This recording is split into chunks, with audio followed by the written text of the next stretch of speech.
So I was on everything, every drug, everything in pill form, all the drink, you know what I'm saying? Yeah.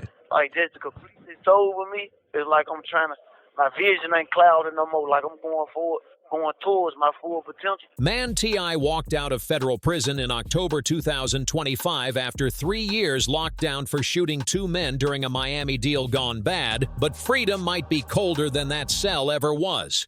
My little brother sitting in it, playing in it, man. My little brother done been driving it, man. I don't do this, man. Come on, man. I don't want to drive this. The block remembers everything, and payback don't send invites. It just pops up when you least expect it. The streets keep score, and the question ain't if, it's when the smoke shows up, especially after his last clip had him dropping to one knee like the city itself was watching. Memphis's most wanted energy followed him through those gates on October 7th, 2025, after he served roughly 3 of a 63-month bid tied to federal gun charges from that 2020 hotel incident. Industry-wise, like, all right, I'm going to say rappers for sure.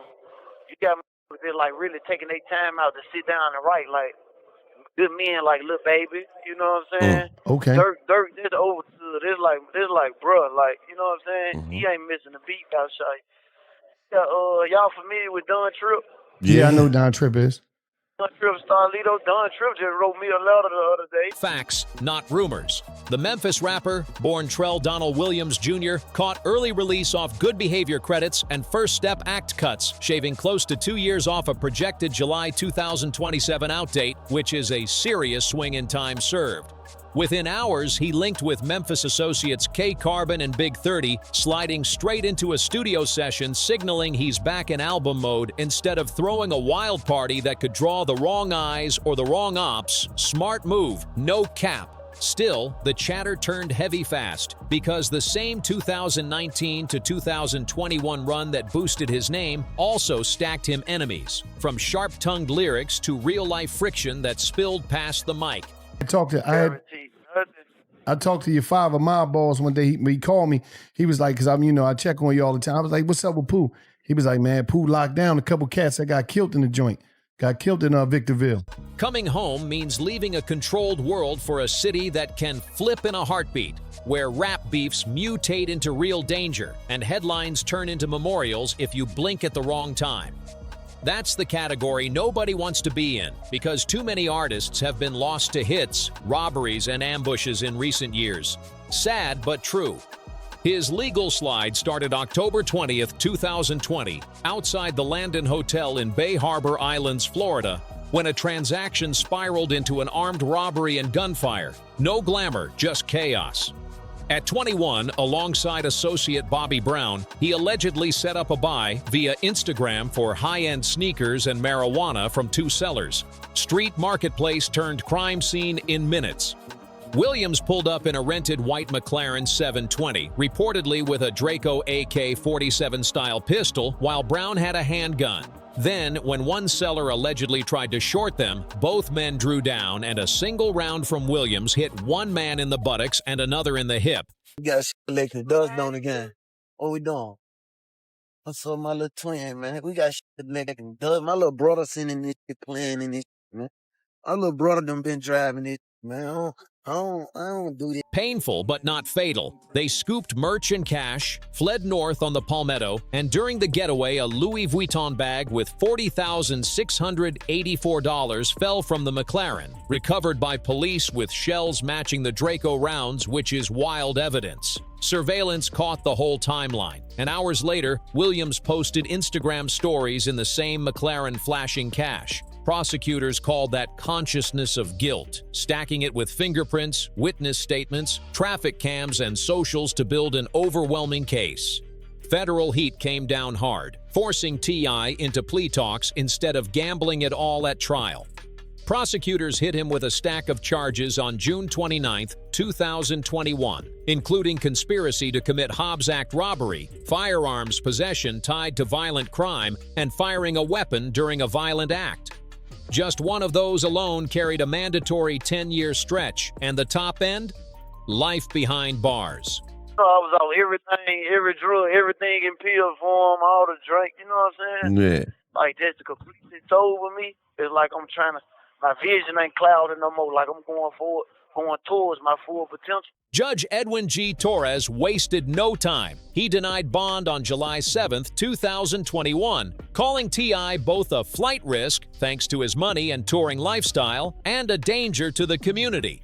The judge said his past actions showed he wasn't afraid to let shots fly in public. That decision yanked him out of the game during his commercial peak, killing tour dates and cutting off momentum from his debut mixtape that was just starting to heat up the charts. Then came the King of Diamonds mess, May 30th, 2021, Memorial Day weekend madness. After performing at the famous strip club, things went sideways fast. A random dude bumped into T.I., and witnesses say between $3,000 and $40,000 in cash spilled from his pocket. In seconds, the crowd dove for it. Chaos everywhere. Security tried to calm things down, but it backfired. Door guard Dora grabbed T.I. to stop him, and that's when things allegedly turned ugly. T.I. reportedly pulled out a concealed piece and fired a single shot that hit Dora in the ankle. He later told police he dodged a body shot by inches. The whole thing was caught on club surveillance. T.I. waving the gun, cash all over, the scramble, and his entourage running out the back in a black Cadillac Escalade. Hours later, T.I. jumped on Instagram claiming the $40,000 story was exaggerated rumors. But prosecutors weren't laughing. They hit him with aggravated battery with a deadly weapon, a charge that could have meant 5 to 30 years behind bars. He turned himself in on June 8, 2021, facing Judge Ellen Sue Zier, who first set his bond at $10,000, then yanked it 2 days later when prosecutors pointed out his new federal case and the danger tags hanging over him. By June 15th, Dora suddenly flipped the script, signing a sworn affidavit saying pain meds had him confused and that he wasn't shot at all, just trampled by the crowd. Prosecutors suspected witness tampering but couldn't prove it. That twist shook up the case but didn't kill it. Video footage and witness statements still painted a clear picture. Eventually, everything got rolled into one deal: his federal plea agreement. On January 4, 2022, T.I. pled guilty to one reduced count: conspiring to possess firearms in furtherance of violent crimes and drug trafficking under Title 18 U.S.C. Section 9240. That move was huge. It erased the 10-year mandatory sentence, dropped the robbery counts, and folded in the strip club shooting without adding extra time. A trial conviction could have stacked 20-plus years easy, but the plea capped it at 8 years max and gave him credit for taking responsibility. On April 20th, 2022, Judge K. Michael Moore laid down the sentence: 63 months with credit for 10 months already served, plus 3 years of supervised release. T.I. might have lost time, but he played the system smart and walked out with a second shot at life. Williams left that courtroom under tight control. Standard probation terms plus heavy extras. He's got to check in with officers, take drug tests, keep a real job, and get travel cleared before he moves an inch. On top of that, Judge Moore banned him from touching firearms, contacting victims, or even stepping foot in certain Miami spots tied to his old cases.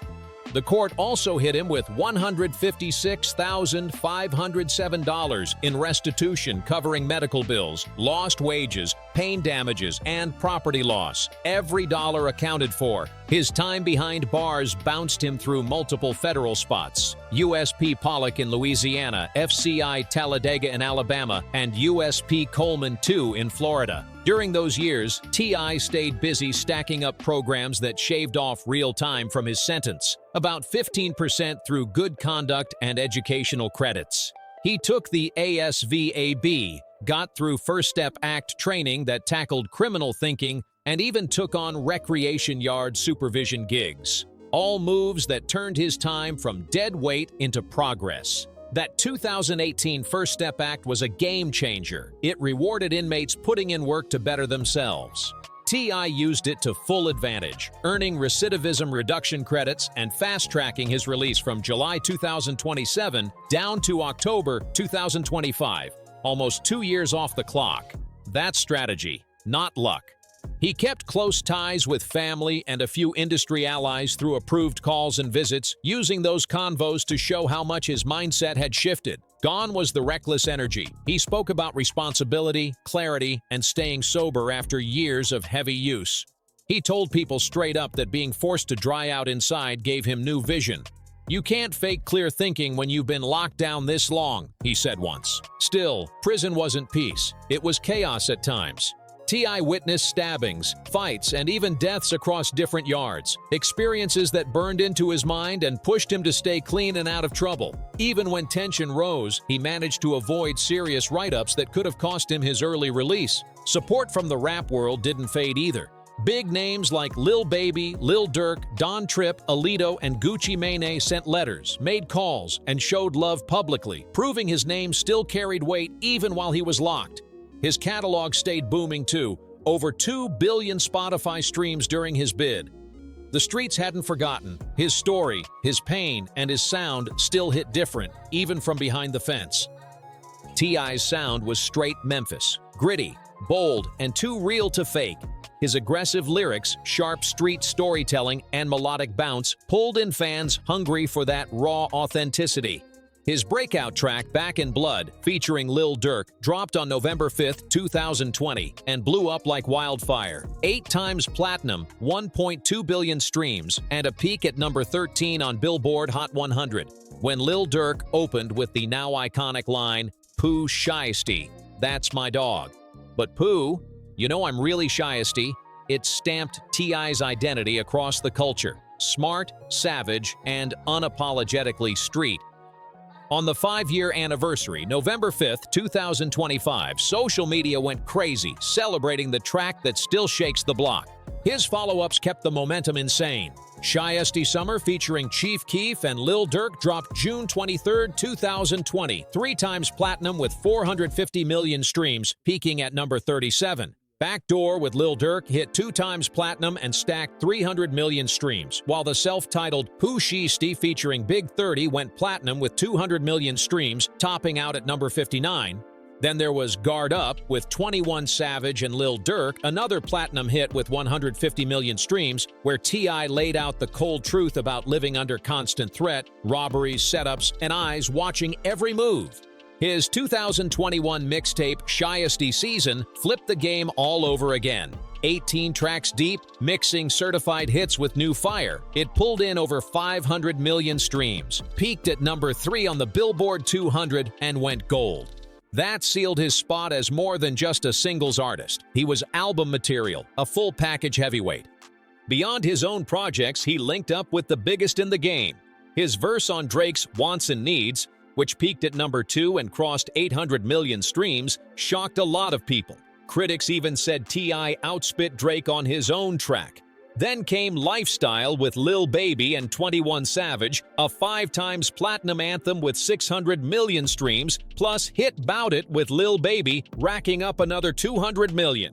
Even with years behind bars, his catalog stayed alive, proof that the fans never left. By the numbers, Williams' stats are wild. Around 30 singles and 1 mixtape, all between 2020 to 2021, adding up to over 2 billion total streams and 20-plus RIAA certifications. That puts him among the most successful breakout artists during one of the hardest years in music history, when COVID-19 froze the industry and he still found a way to rise. After his release in October 2025, streaming data showed a 30% spike across his catalog.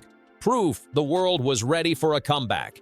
Fans wanted to hear what prison did to his pen, how the years inside changed his sound, and whether he'd double down on that raw street energy or evolve into something new. But with that hype came heat, because in hip-hop, fame and danger walk hand in hand. The rap world's violence wave had already claimed names like King Von, Pop Smoke, Young Dolph, Takeoff, and PNB Rock, all lost to senseless street attacks that started with online drama and ended in tragedy.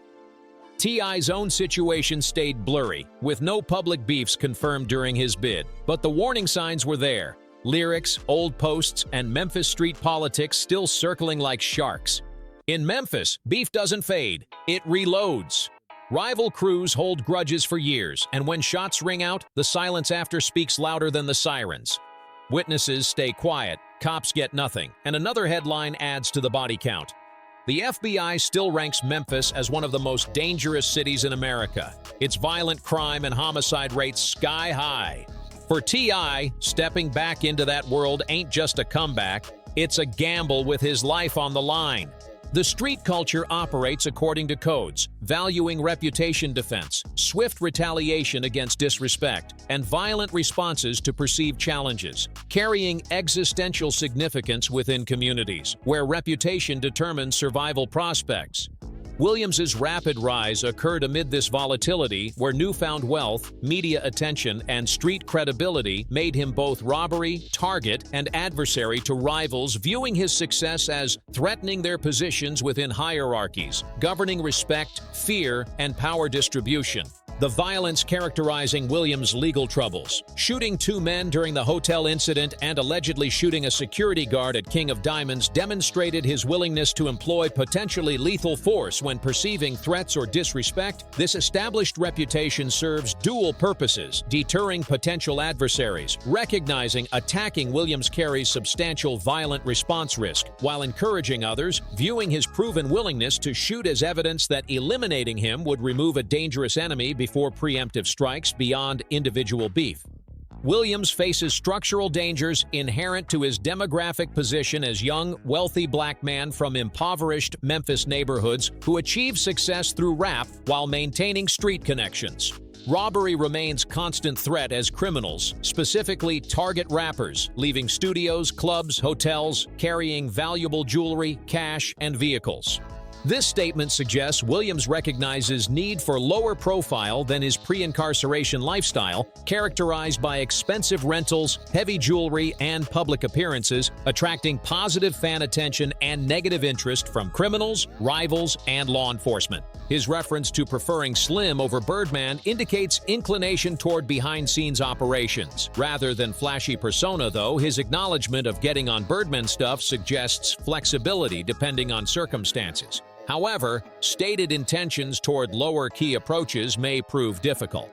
Maintaining given competitive industry position, fan expectations for public engagement, and Memphis street culture's emphasis on visible success demonstration as prerequisite for maintaining respect, and deterring challenges from rivals, interpreting low profiles as weakness, inviting exploitation, staying alive while staying free. The modern rap industry's violence epidemic demonstrates that wealth, security, personnel, and public profiles provide insufficient protection against determined adversaries.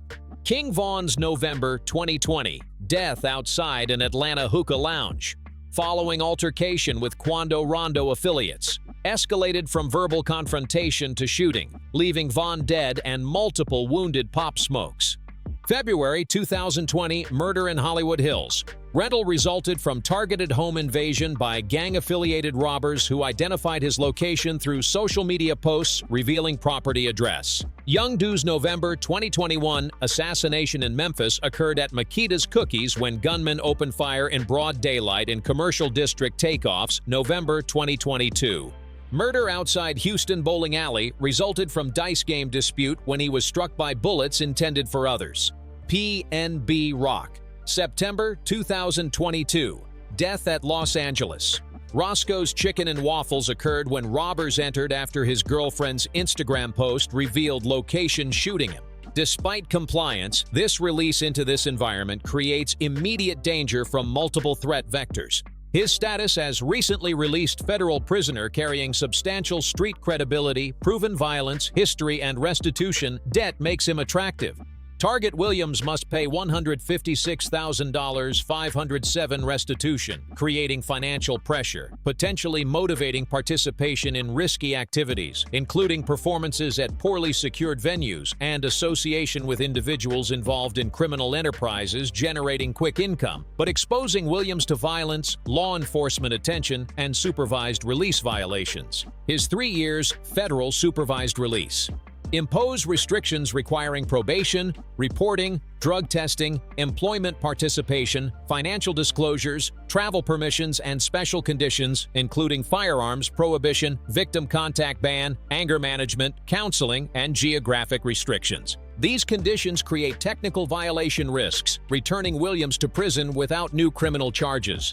If probation officers document non-compliance, the supervised release extends until approximately April 2028, creating 3-year window balancing music, career obligations requiring travel, public appearances, and social media engagement against supervision requirements designed for conventional release prisoners pursuing traditional employment rather than entertainment careers involving irregular schedules, interstate touring, late-night recording, and association with individuals potentially having criminal histories, constituting prohibited contact. William.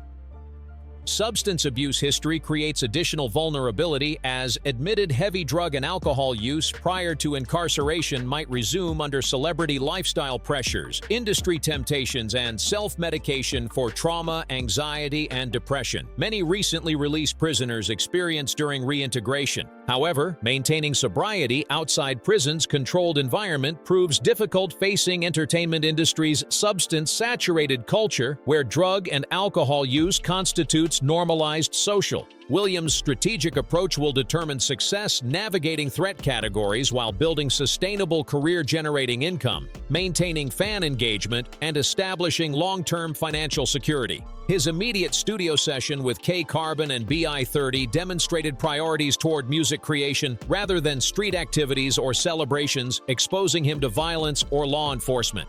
Continuing aggressive approaches, naming enemies, and describing violence might satisfy fan expectations and maintain street credibility, but increases danger from rivals feeling disrespected and prosecutors viewing lyrics as confession or conspiracy evidence.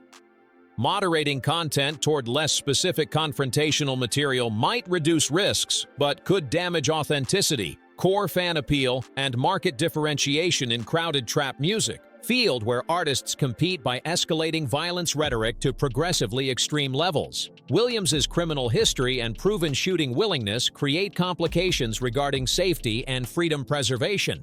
His supervised release conditions explicitly prohibit firearm possession, yet realistic threats might attempt illegal weapons acquisition for self-defense. Being caught with firearms would constitute serious supervised release violation, triggering immediate arrest and potential return to federal prison for years. Yet traveling unarmed in environments where rivals might attack creates vulnerability to potentially fatal violence. Weapons might prevent or deter this impossible choice. Risking death through legal compliance versus risking freedom through illegal self-protection exemplifies tragic positions facing released federal prisoners attempting reintegrating into violent communities while satisfying stringent supervision requirements designed without consideration for lethal street realities. Williams' public statements about transformation suggests genuine commitment, avoiding behaviors returning him to prison.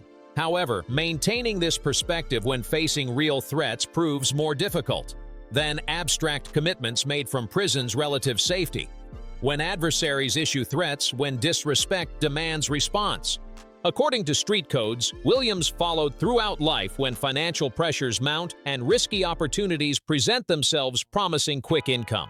The discipline required to consistently prioritize legal compliance over immediate situational imperatives may prove unsustainable regardless of sincere intentions.